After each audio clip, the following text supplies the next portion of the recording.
अनय साहित्य क्लासेस की आज की कक्षा में बहुत बहुत स्वागत है आप सभी का। हम लोग चयन बोर्ड द्वारा पूछे गए प्रश्न जो अभी तक टीजीटी पीजीटी परीक्षाओं में पूछी गई है, जो प्रश्न पूछे गए हैं उन प्रश्नों को सॉल्व कर रहे हैं, उन प्रश्नों को आप तक पहुंचा रहे हैं। आइए देखते हैं चयन बोर्ड कैसे कैसे प्रश्न पूछ करके हमको फंसाता है। आइए देखते हैं। जैसे पहला पूछा है स्वर संधियों में सूधन आगत, ये कौन सी संधि है? क्या पूछा था? सूधन आगत कौन सी संधि है? चयन बोर्ड ने पूछा था।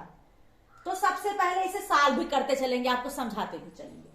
देखिए, जब पहले वर्ण में ई ई उ री आए, उसके बाद कोई स्वर आए तो वहां यड़ संधि होगा। क्या होगा? यड़ संधि। हमें संधियों को पहचानने के लिए इस शब्द के पहले शब्द के अंतिम वर्ण में हमें स्वर ढूंढना पड़ेगा। तो सा में ऊ है तो यहां पर हो जाएगा ऊ धन आ बराबर क्या हो जाता है? वा हो जाता है। अब देखते हैं, यहां सा में से ऊ निकल गया तो ये हो जाएगा आधा सा, फिर वा, आ हट ही गया, बचा ग और त। ये शब्द बन गया स्वागत। और अगर स्वागत पूछेगा, यहाँ या हुआ आता है ना, तब भी आप जानो कि यह संधि है। अगर विच्छेद करके पूछेगा तो इस प्रकार से संधि के नियम जान लो, संधि करके आप जान जाओगे कि कौन सा संधि है। तो यह कौन सी संधि है? यह है यड़ स्वर संधि। क्या है? यड़ स्वर संधि। ठीक, ये पूछा गया था। अगला प्रश्न पूछा गया था, यड़ संधि किस भाग का है? मतलब यड़ संधि व्यंजन संधि का भाग है, स्वर संधि का भाग है, विसर्ग संधि का भाग है, या सभी का भाग है? इस प्रकार से प्रश्न पूछा गया था। तो आप जानते हो कि यह संधि स्वर संधि का भाग है। किसका है? स्वर संधि का।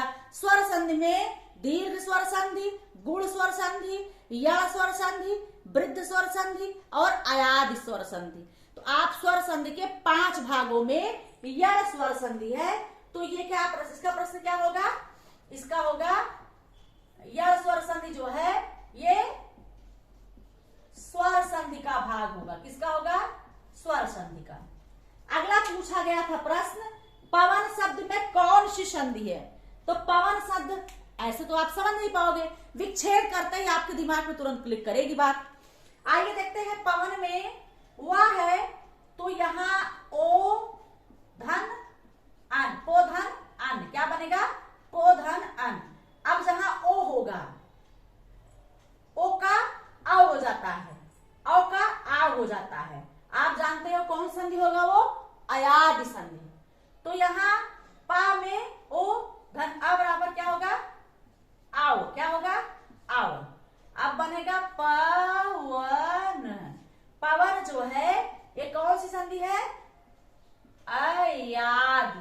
कौन सी है? अयादि। अगला पूछा था प्रश्न, यदि ई उ री के बाद कोई स्वर आए तो कौन सी संधि होगा? दीर्घ संधि, गुण संधि, वृद्ध संधि, यड़ संधि। नियम आपको समझना पड़ेगा, रटना पड़ेगा। मैंने अपने पिछले सारी कक्षाओं में एक एक संधियों के नियम सहित, परिभाषा सहित, उदाहरण सहित मैंने आपको पढ़ाया। विस्तृत पढ़ाई के लिए आप मेरे चैनल को पीछे खोजें, जुड़े और पढ़ें। ई उ री के बाद कोई स्वर आए तो वहां पर कौन सी संधि होगी? वहां भी उत्तर होगा यड़ संधि। क्या होगा? यड़ संधि। ठीक। अगला पूछा गया था प्रश्न, नायक। पूछा था कि नायक का सही संधि विच्छेद करना है। क्या करना है? इसका संधि विच्छेद करने के लिए पूछा था।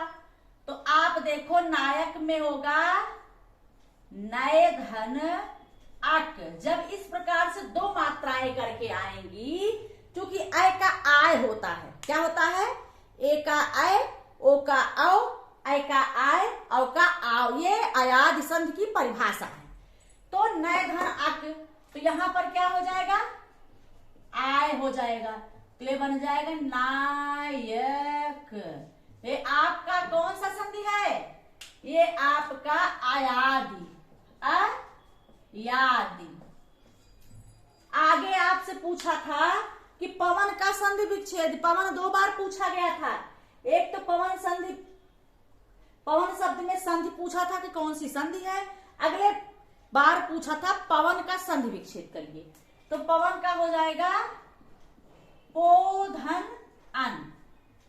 आयात संधि में ध्यान देना पड़ेगा, जब ओ आएगा, जब वह आएगा बीच में तो ओ की मात्रा लग जाएगी, लेकिन जब यही बड़ा हो जाएगा जैसे पावन हो जाता तो औ की मात्रा लग जाती।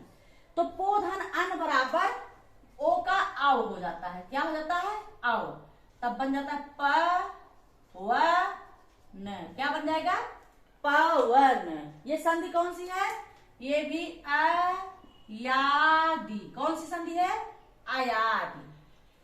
अब अगला प्रश्न पूछा था, किस संधि में स्वरों का परिवर्तन होने पर, किस संधि में स्वरों का परिवर्तन होने पर या र ला वा में बदल जाता है? या र ला वा में तो आप जानते हैं ई का या, ऊ का वा, री का रा, री का ला हो जाता है। क्या होता है?